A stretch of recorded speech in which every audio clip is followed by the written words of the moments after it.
Cordial saludo, apreciados estudiantes. Como ha venido siendo costumbre en nuestras clases de química, me permito enviarles este video de apoyo para la prueba mensual de ciclo 3 del segundo periodo. Recordemos entonces que en esta primera etapa del periodo nos encontramos reconociendo las funciones químicas y grupos funcionales vinculados a los compuestos orgánicos que llamamos oxigenados. Inicialmente tuvimos una etapa de contextualización en la cual hicimos o realizamos la lectura contenido de alcohol en la sangre.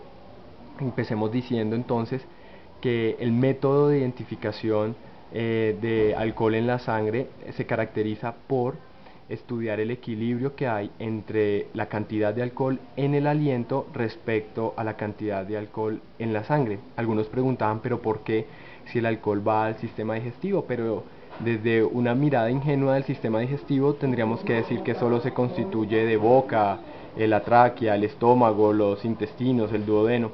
Sin embargo, todo el sistema digestivo es un complejo, es una compleja mezcla de varios sistemas, incluyendo el circulatorio, porque todo lo que se absorbe en el sistema digestivo pues va al sistema circulatorio. Entonces esto justificaría el hecho de que haya un equilibrio en el alcohol del aliento respecto al alcohol que hay en la sangre. En la lectura nos hablaban que había un dispositivo, en este caso nos mostraban inicialmente un dispositivo artesanal que se constituía pues de un instrumento de vidrio con un bulbo o con un tubo de vidrio, pero que se caracterizaba por tener un gel de sílice. En este caso el gel de sílice era un material inerte. Cuando hablamos de material inerte es un material que no reacciona con las sustancias que están presentes en el instrumento, es decir, solo va a ser un medio de transporte. Ya les indicaré para qué. Tenemos el dicromato de sodio, pero acidulado, es decir, viene con ácido sulfúrico. Esto entonces nos permite primero ver que este es un método cualitativo, en principio porque permite visualizar una coloración inicial y una coloración final, y el cambio de color es el que va a permitir evidenciar si hay o no presencia de alcohol en la sangre. ¿Cómo?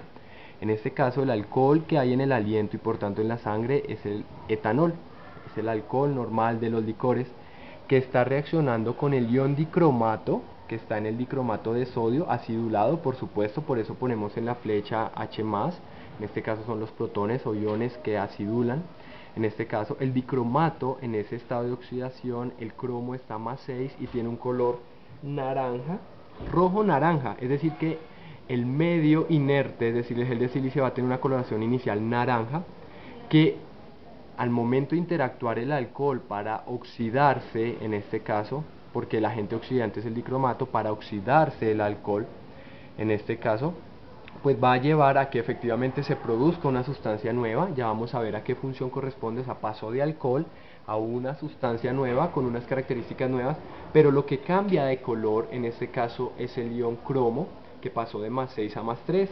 Los iones, por lo general, en especial los metálicos, tratan de tomar coloraciones. Eso es lo que vemos a nivel macroscópico, es decir, que si hay altos niveles de alcohol en la sangre, es decir, en el aliento, pues la reacción con el dicromato, que está rojo o naranja, va a llevar a un verde. Si hay mucho alcohol en la sangre, pues será un verde intenso que se desplazará en todo el instrumento, y si hay poco alcohol en la sangre, será un verde tenue.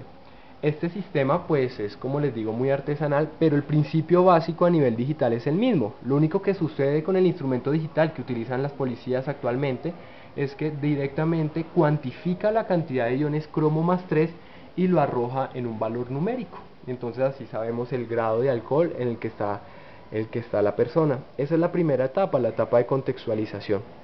Posteriormente pasamos entonces a una siguiente etapa, que fue el reconocimiento primero, de entender que los compuestos orgánicos oxigenados, a diferencia de los hidrocarburos, ahora tienen carbono e hidrógeno, por supuesto, pero ahora presentan oxígeno.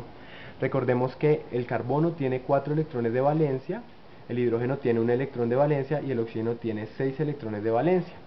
Cada uno respectivamente tratará de completar sus octetos, a excepción del hidrógeno, que no completa octetos, pues para buscar la estabilidad. El carbono, para lograrlo, tiene hibridaciones sp2, sp3, sp, con las cuales logra enlaces sencillos, dobles, triples. El hidrógeno solo tendrá enlaces sencillos, y el oxígeno, no vamos a profundizar en el proceso de hibridación, pero por sus características está en la capacidad de formar enlaces sencillos o enlaces dobles en este caso, y tiene la facultad, a diferencia del hidrógeno y del carbono, de dejar pares de electrones libres, en este caso, es decir, completa su octeto, pero no todos los completa formando enlaces, sino que deja pares de electrones libres, ya vamos a verlo. Estas interacciones entre carbono, hidrógeno y oxígeno llevan a que existan en un primer momento lo que llamamos grupos funcionales o grupo funcional, que posteriormente llevarán, en este caso, a lo que son las funciones específicas, las funciones o las familias de los compuestos orgánicos oxigenados. Veamos, el primer grupo que presento es el grupo, en este caso, es el grupo hidroxi. El grupo hidroxi se caracteriza porque va el OH y ese R que está en negro, en mayúscula, representa cualquier cadena carbonada de 1, 2, 3 carbonos, de la cantidad de carbonos que sea, pero que va acompañado del OH. Noten ahí que aparece el enlace, la línea roja que enlaza con la cadena carbonada. No está indicado ahí, pero hay un enlace con hidrógeno, es decir, 2, 4, y quedan dos pares de electrones desapareados que completan el octeto. Por eso ponemos esos punticos. Ahí se están completando los octetos, pero no exactamente con enlaces. Ese es el hidroxi, grupo funcional hidroxi. Pasamos al grupo funcional que llamamos alcoxi. Viene inicialmente de los hidroxi. ¿Cómo? Si ustedes notan ahí, pueden ver los dos. Está el R, la cadena carbonada, el oxígeno y el hidrógeno, y el alcoxi proviene de retirar de ese hidroxi inicial, el hidrógeno, para ahora incluirle otra cadena carbonada. Es decir, va la cadena carbonada, queda intermedio el oxígeno y sigue la cadena carbonada. Ya vamos a ver un ejemplo específico. Está el carbonilo. El carbonilo en este caso se caracteriza por tener, en este caso, la cadena carbonada, por supuesto, tener carbono, doble enlace, oxígeno. Recordemos que decía que puede ser enlace sencillo o enlace doble los que puede tener el carbono, oxígeno. En este caso el carbonilo se caracteriza por ir carbono, oxígeno, completando sus octetos y dos pares de electrones desapareados. Está el carboxilo, que en este caso, ¿qué incluye? Va el carbonilo inicial, pero ahora va el hidroxi. Ahora se combinan lo que es el carbonilo y el hidroxi para formar el carboxilo, como lo podemos notar acá. Está carbonilo, está hidroxilo, entonces se llamará carboxilo. Y está un grupo un poco más complejo, que es los acilos, que provienen prácticamente del carboxilo, pero, como ustedes pueden notar, el carboxilo tiene el OH. El acilo, tiene el carbonilo, el O, y se le ha retirado el H para seguir la cadena carbonada. Hay que tener en cuenta estas funciones que nos llevarán posteriormente a las familias. ¿Cuál es la primera familia? Tenemos los alcoholes. Los alcoholes se caracterizan por tener un grupo funcional específico que es el grupo hidroxi. Para recordar simplemente, la terminación de los alcoholes será ol, o si es ramificación será hidroxi, ya profundizaremos en eso. Por ejemplo, tenemos acá la cadena carbonada de dos carbonos, es decir, et. En este caso, como es un alcohol, será etanol, terminación. Des en cuenta que va la cadena carbonada y el OH. Tenemos el éter. El éter ya proviene de ese grupo funcional que denominamos alcoxi. ¿Por qué? Porque en la mitad está el oxígeno. Viene la cadena carbonada y continúa la cadena carbonada. Cuando ustedes ven el R, el O y el R', es que comienza la cadena, va intermedia la cadena, continúa la cadena. Ese se nombra, tiene dos formas en realidad.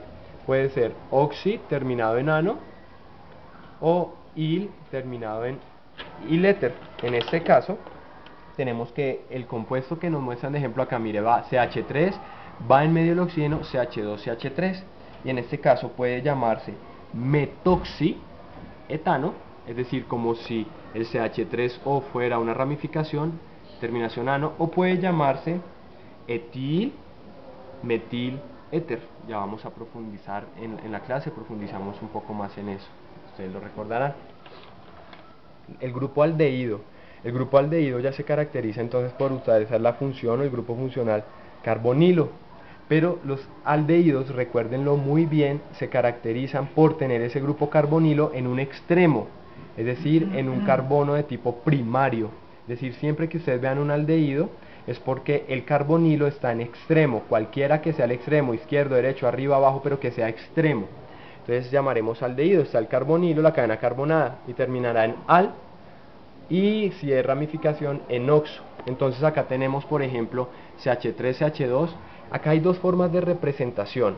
Termina en CHO, que es la forma condensada de ese aldehído, o está CH3, CH2, se muestra el carbonilo y el H. Cualquiera de las dos son correctas y me indicarán un aldehído. En este caso, como la terminación en al, esa se llamará etanal. Pero recuerde, a veces algunos se confunden que porque va CHO no saben qué función química es la misma del aldehído, que es con el grupo carbonilo, sino que está condensada. Las cetonas, a diferencia de los aldehídos, también tienen carbonilo, pero el carbonilo ya va en medio de la cadena. Entonces aldehídos va en los extremos, las cetonas van en medio de la cadena. Por lo tanto, entonces va la cadena carbonada, va el carbonilo y continúa la cadena carbonada. Tenemos que termina en ona, o si es ramificación en oxo. Será entonces este ejemplo, CH3CO, CH3. Dese cuenta que continúa la cadena, pero acá también hay confusiones porque se pone o CO condensada o CH3CO abierta, mostrando el doble enlace y los electrones desapareados.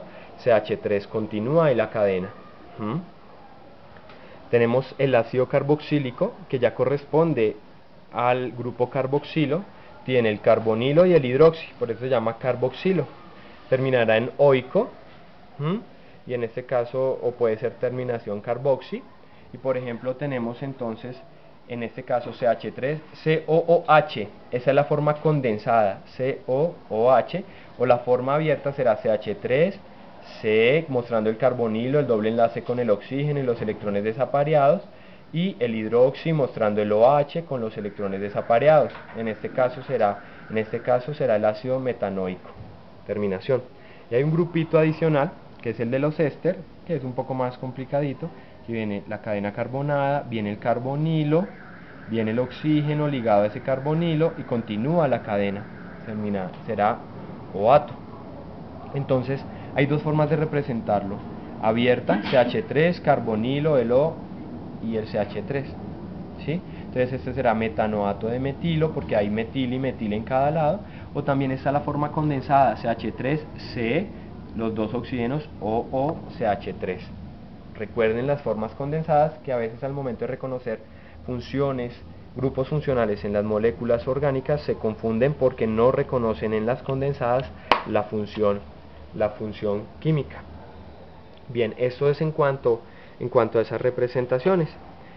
Cuando ustedes ya vayan a identificar, por ejemplo, en una molécula más grande qué función o qué grupo funcional está presente, entonces deberán recordar cada una de estas funciones, resaltarlas e indicar a cuál pertenece. ¿A qué me refiero cuando le pregunten grupo funcional o función? Si ustedes le están preguntando la función, en este caso el grupo funcional, entonces usted tendrá que decir si es hidroxi, si es alcoxi, si es carbonilo, si es carboxilo o si es acilo. Si usted ya le están preguntando a qué familia pertenece esa función, o en este caso, entonces usted tendrá que decir, bueno, eso es un alcohol, es un éter, es un aldehído, es una acetona, es un ácido carboxílico, es un éster. En el caso de la preparación para la prueba, en el caso de la preparación que ustedes están llevando para la prueba mensual, pues por ejemplo tendremos moléculas, ¿sí? Moléculas en las cuales usted tendrá que identificar esos grupos funcionales que están presentes, o lo que llamaríamos funciones químicas, y resaltarlas e indicar cuáles son. Algunas pueden estar abiertas, como les mostraba, o algunas condensadas, por eso hay que reconocerlas. Entonces recuerden la estructura de la prueba mensual: primero, vinculado a la lectura de contextualización; los demás puntos en términos conceptuales a los grupos funcionales y funciones químicas; y los últimos puntos a reconocer grupos funcionales en moléculas específicas. Muchas gracias.